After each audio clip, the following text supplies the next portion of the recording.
U.S. President Donald Trump has cancelled talks with North Korea's leader Kim Jong-un.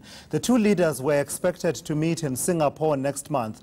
Our U.S. correspondent Simon Marks has more on this and joins me now in the studio. So, Simon, well, we can at least be happy that this time around it wasn't Twitter diplomacy. There was a letter written, but the tone is still pretty much the same, isn't it? Absolutely. A letter, but not a very diplomatic letter. I've never seen anything like this. This was released in Washington by the White House just within the last hour. President Trump writing a letter directly to Kim Jong-un. It's filled with grammatical errors. It sounds like it's been directly dictated by the president to someone who's thrown it on White House letterhead. He says to Kim Jong-un, based on the tremendous anger and open hostility displayed in North Korea's most recent statements, President Trump says, I feel it is inappropriate at this time to have this long-planned meeting. Please let this letter serve to represent that the Singapore summit, for the good of both parties but to the detriment of the world, will not take place. He goes on to make a veiled threat to North Korea. He says, you talk about your nuclear capabilities, but ours are so massive and powerful that I pray to God they will never have to be used. But then comes the carrot. He says, I felt a wonderful dialogue was building between you and me. If you change your mind having to do with this most important summit, please do not hesitate to call me or write. In other words, he seems to be keeping the door open to some kind of meeting further down the line. That language, I think, will boost speculation in Washington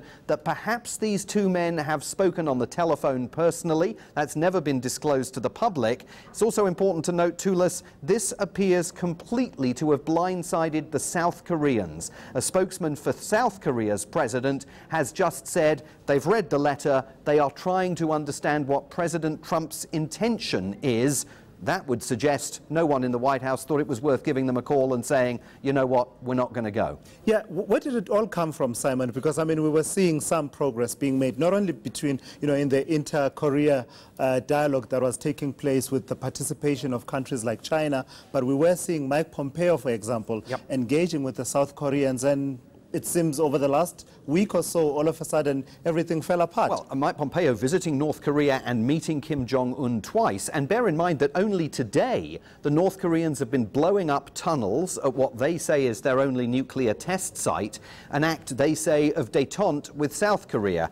And as that happens, President Trump lowers the boom and says, you can forget about the Singapore summit. I think a couple of different things have been happening. First of all, North Korea has made a series of increasingly aggressive statements in the last week suggesting that they may have been having a rethink about the wisdom of racing to Singapore for this summit. But secondly, the Americans realized that President Trump got way ahead of his skis, agreeing to a summit meeting with North Korea's leader without having any real idea of whether the North Koreans were going to show up, or if they did show up, what they were going to say, given that North Korean officials were saying, we're not interested in scrapping our nuclear capability. So I think cooler heads, even within Donald Trump's White House, may have prevailed and may have said to the President of the United States, you just can't do this. To do this now, under these circumstances, in this kind of a rush, is crazy. Could it all be a pressure tactic, Simon? As we saw, I mean, there was certainly a suggestion that he's upping the tempo and upping the stakes. Seems to have brought Kim Jong-un to a particular point where the Americans wanted him. Look, I mean, he's left the door open for a meeting, and he says he looks forward at some point in the future to meeting Kim Jong-un. Keep your eye on Singapore, which was going to be the host for this summit meeting. I was literally, like 4 hours ago in the office, filling out press accreditation that I was sending to Singapore to attend the summit. Will the Singaporeans go ahead with preparations for the summit in case it suddenly gets put back on the agenda, or is all that going to come to a halt? That will tell us, I think, ultimately, whether in the short term any kind of dialogue and negotiation between Pyongyang and Washington is likely, possible, or fruitful. Simon Marks, thank you so much for coming through. Our U.S. correspondent, Simon Marks, talking to us about those developments between the United States and North Korea.